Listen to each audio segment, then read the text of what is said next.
Chapter 62-42. Jimmy nodded, and before leaving, he was still shouting, "Then we'll see you in court."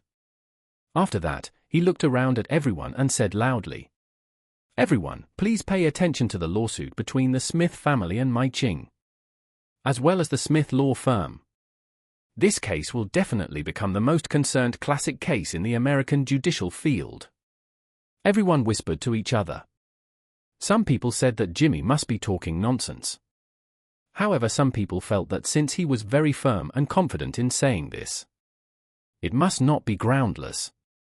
Maybe Mai Ching really brought the family business to China as her and her son's private property, and it was reasonable for her to come to him now.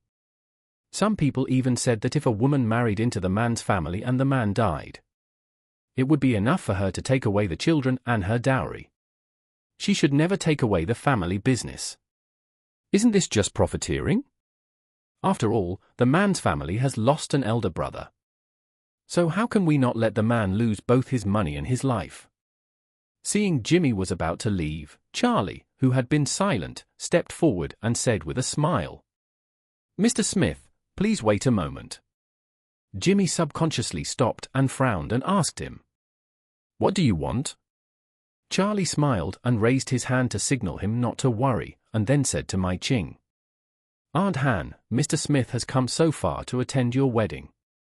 If you drive him out directly, he will think that we are not hospitable. Why not let Mr. Smith stay and finish the wedding?"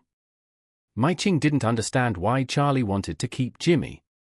After all, he was obviously here to cause trouble, and he had already made the scene very ugly. The guests who didn't know why were watching the excitement. After today, it was unknown how they would comment and spread this matter. But what was certain was that they would never all stand on his side. And someone would definitely be affected by Jimmy's lies. If Jimmy was kept at this time, it was unknown what ugly words he would say. Jimmy didn't expect Charlie to keep him, but his intuition told him that this guy definitely didn't have any good intentions. What if he wanted to find someone to beat him up? Wouldn't he be helpless in this foreign country? So, he said without thinking, "Since my sister-in-law is guilty and wants to drive me away, there is no need for me to stay here to upset her. After all, today is her wedding day. It's not appropriate for me to tell too much truth. I should save her some face." Charlie hurriedly said, "You just said that there are no big names among the guests coming today. In fact, we have a big person on the way. He is a good friend of the groom, Professor Watt. I just told him about the matter on the phone. He asked me to keep you for a while no matter what. He will come here to talk to you in person." Jimmy frowned and said, "Why, are you threatening me? Do you think that you can temporarily find some people to scare me? Will I be afraid? Even if you beat me up, I won't be afraid." Charlie smiled and said, "Look at what you said. I asked you to wait for a while, not to scare you. But I think you may underestimate Professor Watt's connections. Although he is just a professor at an ordinary university, his connections are so good that even Bill Gates would be impressed." Fkuck, Jimmy was amused by Charlie and asked him, "Young man, do you know what kind of person Bill Gates is? Even the President of the United States has to be polite to him. You said that this teacher has better connections than him. Are you stupid or am I stupid?" Charlie smiled and said, "Look, he will be here in a few minutes. You might as well wait for a few minutes. When he comes, you will know when you meet and talk."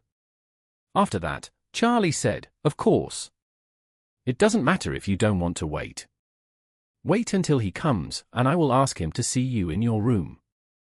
Jimmy knew that Charlie meant that he was unwilling to give up. Although he was unhappy, he didn't care. He felt that Pollard was just a teacher. What kind of connections could he have? After all, he was the son of a legendary American lawyer. Although he didn't make much money, he had strong connections in the American judicial field. It was impossible for him to be compared with a teacher.